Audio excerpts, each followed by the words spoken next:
श्री कृष्ण जन्माष्टमी का ये जो सेलिब्रेशन है बड़ा ही प्यारा है, अद्भुत है।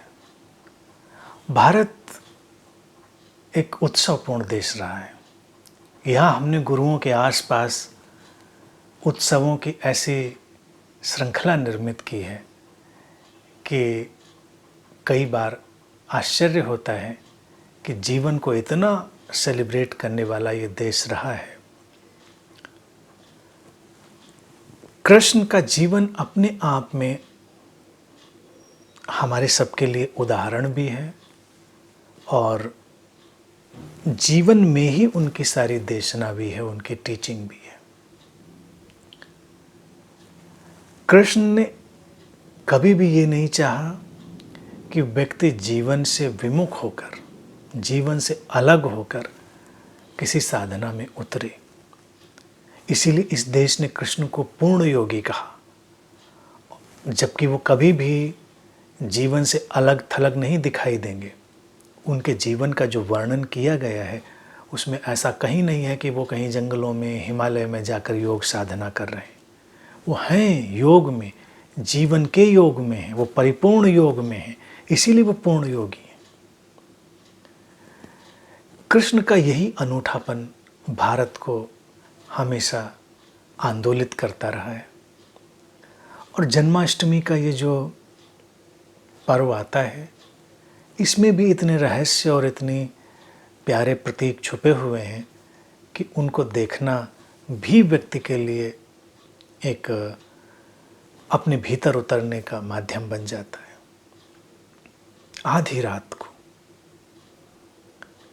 आधी रात के अंधेरे में कृष्ण का जन्म दिखाया गया है।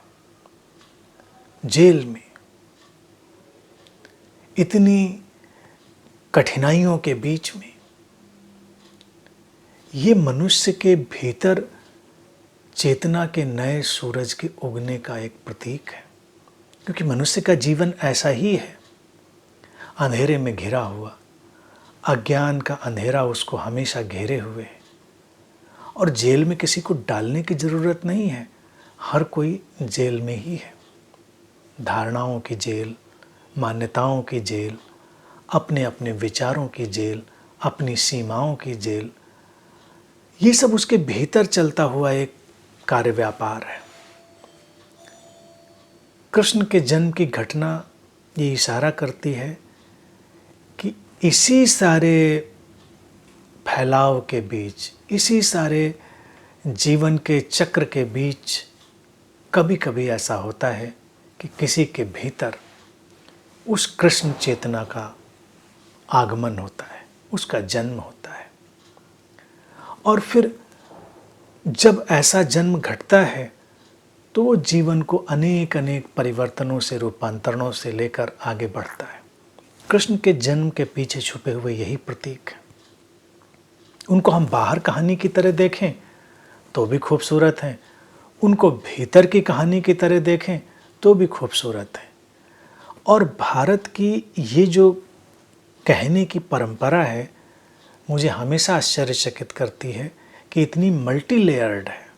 मतलब उसकी इतनी परतें होती हैं कि आप एक परत को देखें वो भी खूबसूरत है, आप दूसरी परत को देखें वो भी खूबसूरत है, आप उसके और नीचे जाकर कोई गहरी परत देखें वो भी खूबसूरत है।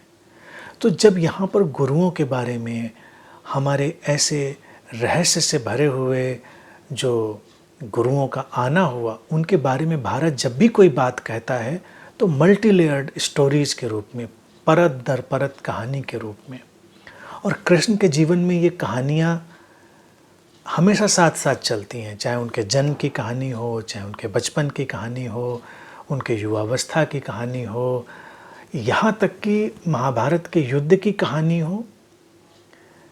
जब वो गीता सामने रखते हैं, वो कहानी हो, सब में कई कई परतें हैं, मल्टी लेयर्ड है। जैसे उनका जन्म दिखाया गया, ऐसे ही उनके माध्यम से गीता का भी जन्म दिखाया गया कि वो भी जीवन के युद्ध के बीच में ही प्रकट होते, जीवन से भागने की देशना कृष्ण की नहीं है। और जब कभी भी ऐसा किसी के भीतर भाव पैदा होता है, यानी कृष्ण चेतना के विकास का, यानी परम चेतना के विकास का, तो जैसा कि घटना कहती है कि जो जेल के पहरेदार थे वो बेसुध पड़ गए, कृष्ण का निकलना आसान हो गया, सारी चीज़ें उसी हिसाब से आगे बढ़ती रहीं, किसी को एहसास भी नहीं हुआ कि ऐसा जन्म हुआ है। यहाँ तक कि जब उनके पिता उनको वहाँ से निकाल कर ले जा रहे हैं तो कहते हैं उफनती हुई यमुना के बीच से वो गुजरते हैं, तेज बहाव है, बाढ़ है, और कृष्ण का पैर स्पर्श करता है उनका अंगूठा जल से, और जल शांत हो जाता है। तो ये भी एक मल्टी लेयर्ड स्टोरी का ढंग है कि ऐसे ही जब किसी के अंदर अपनी परम चेतना की ओर बढ़ने का भाव जागता है तो जीवन की उफनती नदी में उतरता है। जैसे ही उसका स्पर्श होता है, नदी शांत होती है, उसको रास्ता मिलता है, उसको मार्ग मिल जाता है। कृष्ण बने बनाए मार्ग का उद्घोष नहीं करते हैं, उनका उद्घोष ही ये है कि तुम चलते हो और मार्ग बनता जाता है। यही जीवन है, तुम चलोगे, तुम्हारे चलने से मार्ग निर्मित होगा।